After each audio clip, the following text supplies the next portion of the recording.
Henrietta Seiberling, speaking to her son John Seiberling in 1971, the lady who introduced Dr. Bob to Bill Wilson back in 1935, which later became Alcoholics Anonymous. What did Bob read? Well, what I would say is, I would say that you would, if I were you, I would say that you would like very much to speak of some of the, of something of Bob and his humility, and but I don't know. I had it all kind of organized, but I'm so disorganized at this time of day and so tired. I've been waiting around for Dottie to go to dinner. How long are you going to be at your office? Not very long. And then you're going home? Yeah, well, I'll be here a half an hour, probably. Well, I was thinking maybe you could start in your speech by saying that that a few years ago at the big dinner here in New York at the Americana Hotel, they persuaded your mother to say something, and so she came up on the platform at the dais and said it's, now this is if you want the tape on this. Yeah, okay. You got the tape. Yeah, but this is just for my edification. Yes, I'll tell you. Go ahead. And I said, it is awe-inspiring to see so many people here, all knowing all their lives are all turned towards God, and to know that they are all over the world letting God direct their lives. Now that's what I said, and I don't know, there's so much that I want to say, and we better turn it off, John, because I just... Well, just go ahead and tell me. Well, You're not making a speech, you're just telling me something. I had a lot written out, but, oh yes, I know what it is. At that dinner, you could say, you got it now? Yeah. There was Father Dowling, a Jesuit priest, who had first met our group in the early days in Chicago. And he came to Akron to see us. And then he went on to New York to see the others in the early days. And he said to one of our men, this is one of the most beautiful things that has come into the world.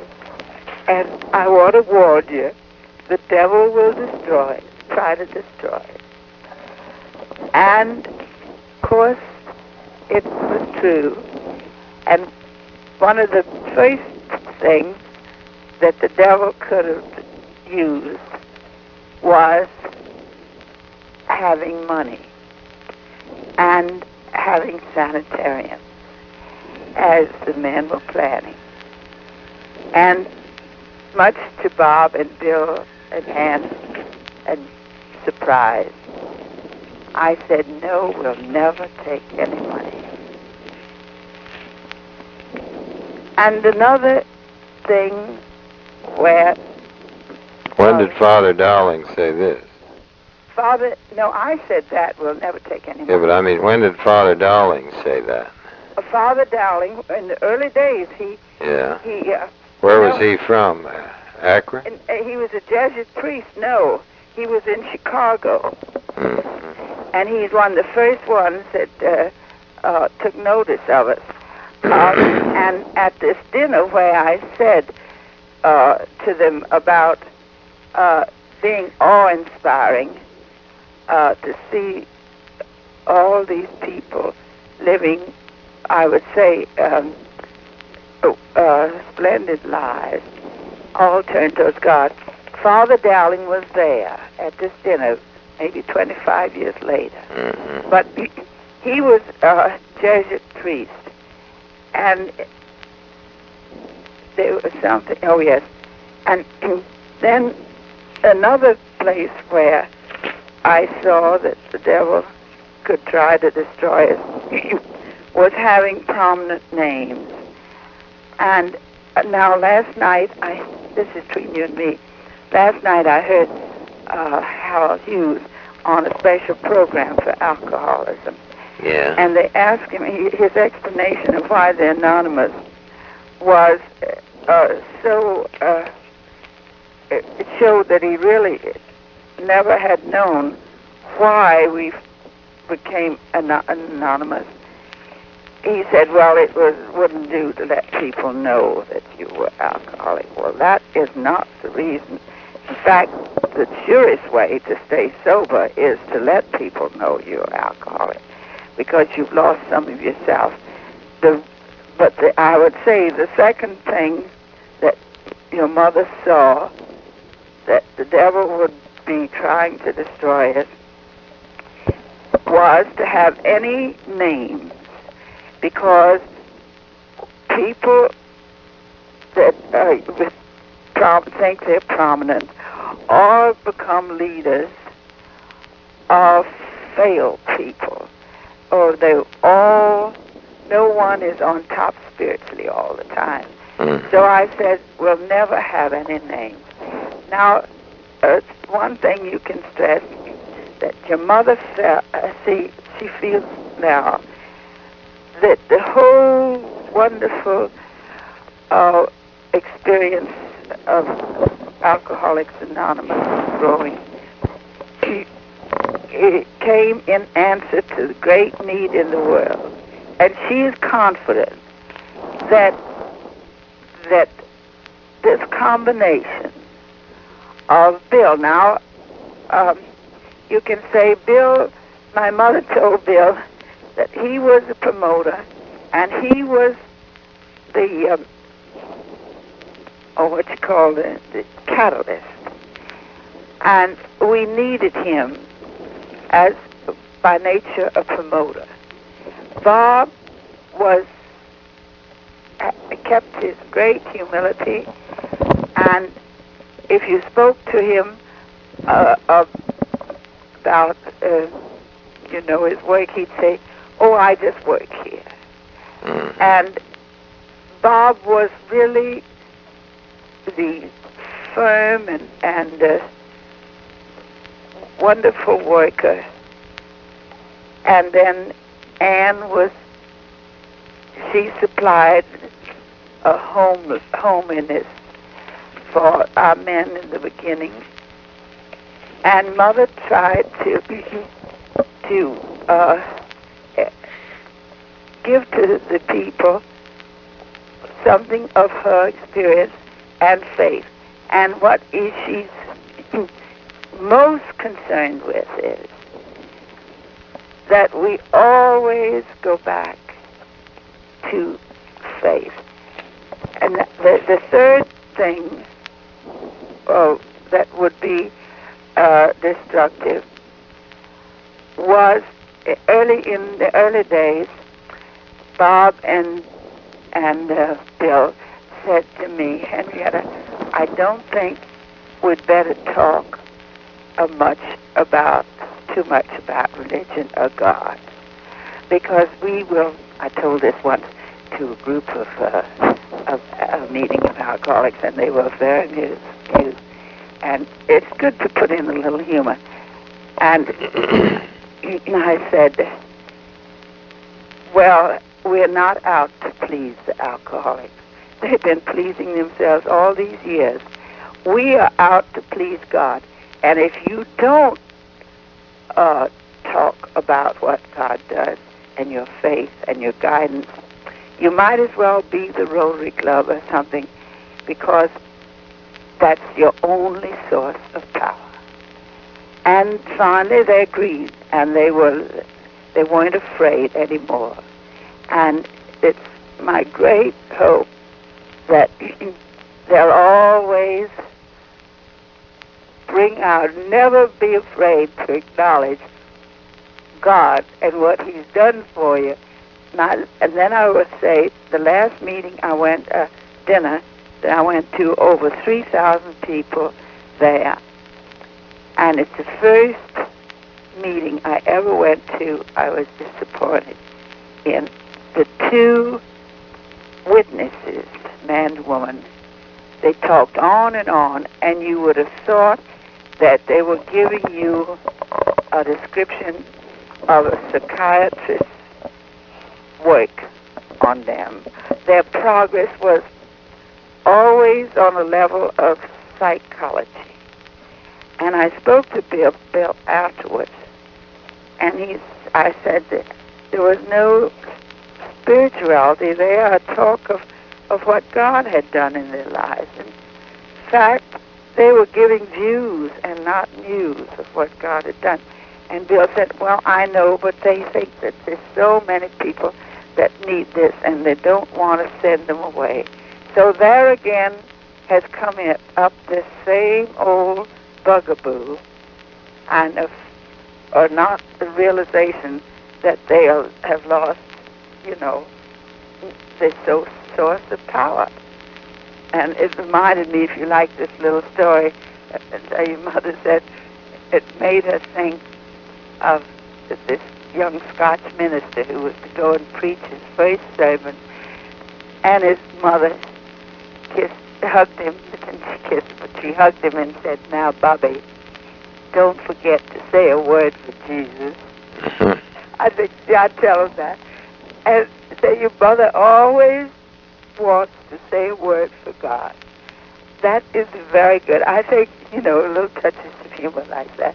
There was so much I wanted to tell you, but at this time of day, I'm all in the heat and everything. It's just really, I wrote a lot out.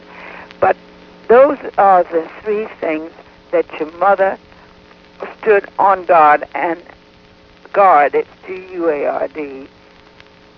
And then, as one thing I would always like to stress on to them, are the real facts of real guidance.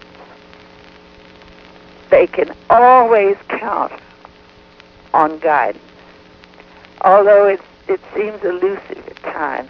I would like, if I had time, I would like to tell about Bob at the beginning. And maybe you have a moment here I can say it. Yeah. Tell about it. Well, Bob and Ann came into the Oxford group, which, as you know, was the movement to try to recapture the power of first-century Christianity in the modern world, and a quality of life, which we must always emphasize. And someone spoke to me about Bob Smith's drinking, and because he didn't think people knew it.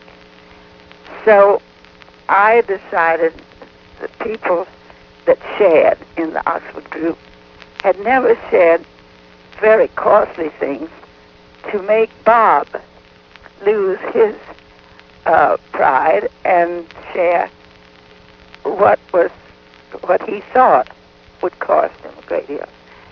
So I decided to gather together some Oxford group people for a meeting, and that was in T. Henry Williams' house. And we met afterwards for about, I don't know how many years, 5 or 6 years after that, every Wednesday night. But that's mere incidental. But I warned Anne that I was going to have this meeting, and I didn't tell her why. This was for Bob. But I said, come prepared to mean business. There's going to be no pussyfooting around. And so we did all share very deeply our shortcomings and what we had victory over. And then there was silence, and I waited, and I thought, will Bob say anything?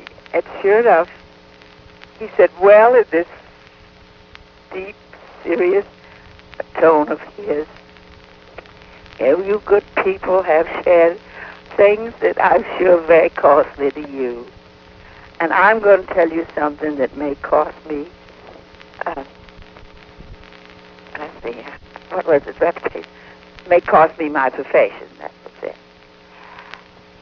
And alcohol is always laughing. And he said, I'm a silent drinker. And I can't stop. The first we ever knew about it, Bill was not there. Weeks before Bill ever came. And so we said, well, do you want us to pray for you? And he said, yes. We said, then somebody said, do you want to go down on your knees and pray for you? And he said, yes. So we did. And the next morning, I, who knew nothing about alcoholism, thought a person should drink like a gentleman in that song. I was saying prayer for Bob because I said, oh, God, I don't know anything about drinking, and I told this man that I'm sure if he lives this way, he can quit drinking. Now you have to help me. And something said to me, and I call it guidance, it was like a voice in the top of my head and said, Bob mustn't not touch one drop of alcohol. And I knew that wasn't my thought. So I called Bob and said I'd had guidance for him, and this is very important. And he came over at 10 o'clock in the morning, and I told him that my guidance was he mustn't touch one drop of alcohol. And he was very disappointed because guidance would mean he thought, see somebody or go someplace. And then this is something very relevant. And he said, Henrietta, I don't understand it. Nobody understands it. And that's the state of the world when I was beginning. And he said, some doctor has written a book about it, but he doesn't understand it. I don't like the stuff. I don't want to drink. And I said, well, Bob, that's what I've been guided about. And that was the beginning of our meetings long before Bill ever came. And I do remember, and this may interest them, and you can call it some of your mother's reminiscence, because I remember his very words. Bill, it's detailed, and he probably he never wrote it out. But when he was down to a few dollars in the hotel and owed his bill for this business adventure that fell through, he told me he was tempted. He looked at the cocktail room and he thought, well, I'll just go in there and get drunk and then, forget it all. And that would be the end. And having been sober 5 months in the Oxford group, he said a prayer instead. And he said he got the guidance to look at a minister's directory. And a strange thing happened. He just looked down there and he put his finger on one name, Tunks. And he said, I'll take that one. And that was no coincidence, a strange thing, because Dr. Tunks, and this is a chain of success, was Mr. Firestone's minister, and Mr. Firestone had brought 60 of the Oxford group people down there for 10 days out of gratitude for those people helping his son who drank too much. And his son had quit for a year and a half or so.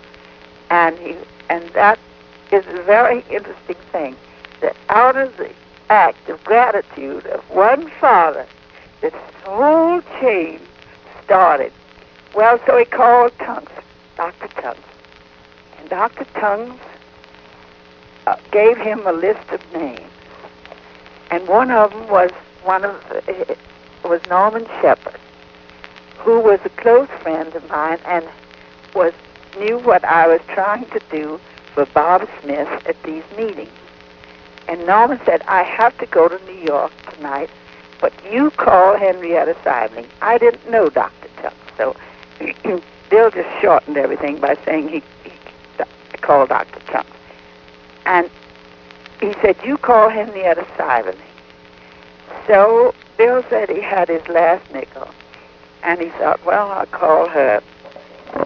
He had called many Oxford group people, among them the little Presbyterian minister, J.C. Wright, who was too busy writing his Sunday sermon on a Saturday afternoon to see him, and we had been told that people come before saints, put everything aside for a person, but he didn't do it, and he missed a great chance.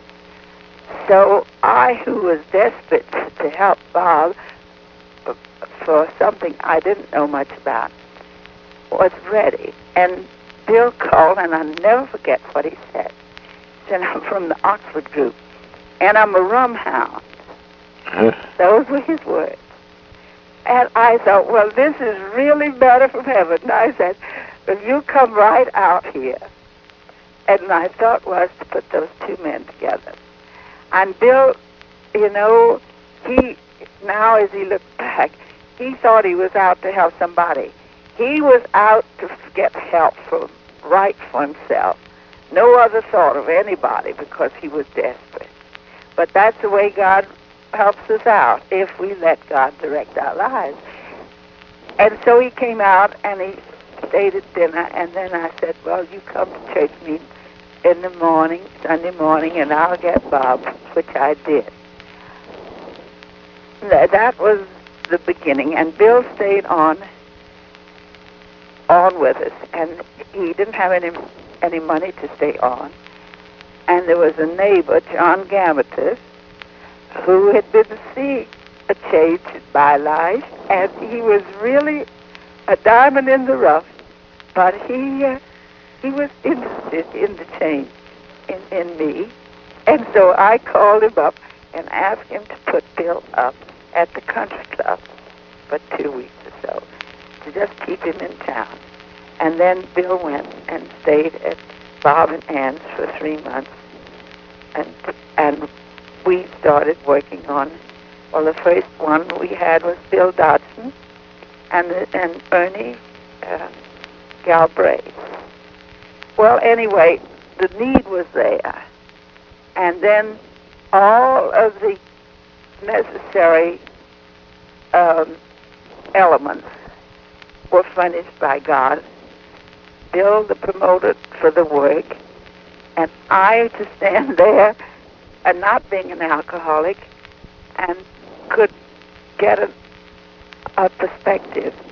And for the time being, what Father Dowling said, I kept the devil away as much as I could.